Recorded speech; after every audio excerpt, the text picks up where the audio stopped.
देखिए, BSc part second organic में अगला लेक्चर्स अपना चलेगा shift in absorption band, absorption band का विस्थापन।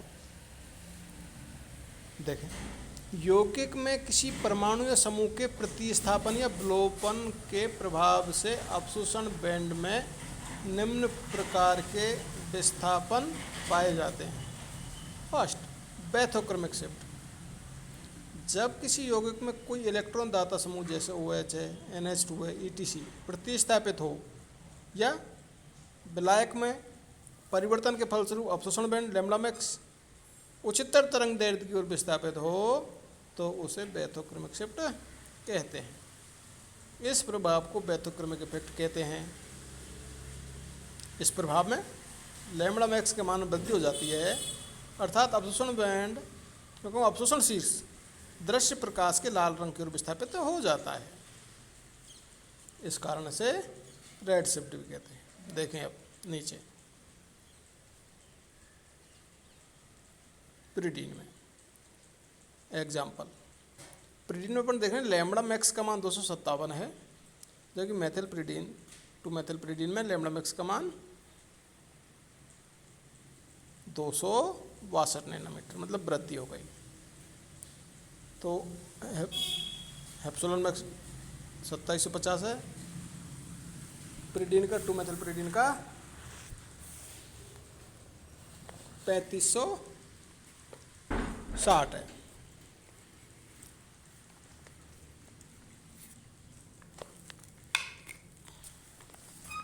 इसी प्रकार देखें अपन, जैसे मेथिल समूह जुड़ा कोई प्रतिस्थापित जुड़ता है, यदि उसके तरंग दैर्ध्य में वृद्धि होती है तो उसे कहते हैं बैथोक्रमिक शिफ्ट।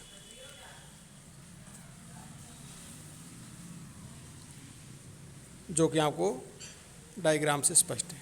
अगला हेप्सोक्रोमिक शिफ्ट, ब्लू शिफ्ट भी कहते हैं इसको।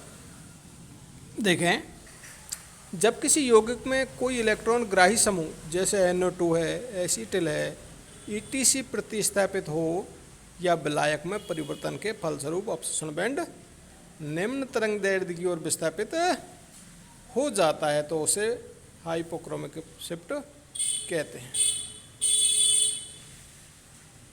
चूँकि इस प्रभाव में लैम्ब्डा मैक्स के मान में कमी हो जाती है, अर्थात अवशोषण बैंड दृश्य क्षेत्र के नीले रंग की ओर विस्थापित हो जाता है, अतः इसे ब्लू शिफ्ट भी कहते हैं। उदाहरणार्थ, एनिलीन का लैम्ब्डा मैक्स 280 नैनोमीटर, लेकिन एसिड मीडिया में उसका लैम्ब्डा मैक्स के मान में कमी हो जाती है, 203 नैनोमीटर रह जाता है, जो कि यहाँ नीचे डायग्राम से स्पष्ट कर रखा है, दर्शा रखा है।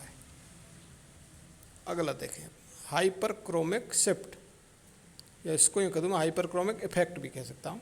देखें आप इसमें, हाइपर, जब किसी यौगिक में किसी परमाणु या समूह के प्रतिस्थापन से अवशोषण बैंड की तीव्रता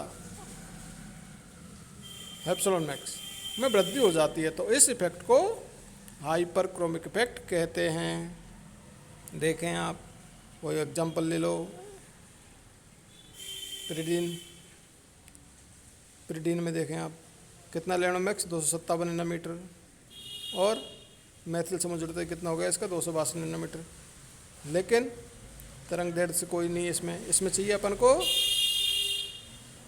तीव्रता, अवशोषण बैंड की तीव्रता। देखें, एप्सिलॉन मैक्स प्रिडीन के 2750 था, जो कि मेथिल समूह जुड़ते ही कितना हो गया 3560 हो गया, मतलब वृद्धि हो गई। तो इस प्रभाव को कहते हैं अपन हाइपरक्रोमिक इफेक्ट, जो कि आगे डायग्राम से भी स्पष्ट है। अगला हाइपोक्रोमिक इफेक्ट, हाइपोक्रोमिक इफेक्ट।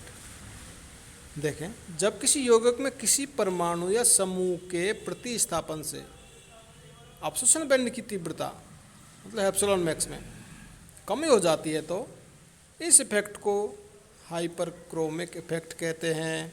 उदाहरणार्थ, नीचे उदाहरण देख रहे हैं आप, लैम्ब्डा मैक्स फर्स्ट एग्जांपल में 250 नैनोमीटर है, एप्सिलॉन मैक्स 19,000 है, लेकिन जैसे ही मेथिल समूह जुड़ा कितना हो गया, लैम्ब्डा मैक्स के मान में 237 नैनोमीटर कमी आई, लेकिन एप्सिलॉन के मैक्स के मान भी इधर घट रहा है, कितना होगा 10,250। तो एप्सिलॉन मतलब उसकी तीव्रता में कमी आ गई, अवशोषण बैंड की तीव्रता में कमी आ गई, उसे कहते हैं अपन हाइपोक्रोमिक इफेक्ट। ये सभी इफेक्ट आपको एक ही डायग्राम में दर्शा रखे हैं, देखें आप नीचे डायग्राम। इसमें आप देख रहे हैं लैम्बडा मैक्स को देखें, लैम्बडा मैक्स में वृद्धि हो रही है, बेथोक्रोमिक शिफ्ट, कमी हो रही है हिप्सोक्रोमिक शिफ्ट। हेप्सिलॉन मैक्स के मान में वृद्धि हो रही है, हाइपरक्रोमिक इफेक्ट, और कमी हो, दोबारा देखें, हेप्सिलॉन मैक्स के मान में वृद्धि हो रही है, हाइपरक्रोमिक इफेक्ट, और कमी हो रही है तो हाइपोक्रोमिक इफेक्ट। आज के लिए इतना ही, थैंक यू।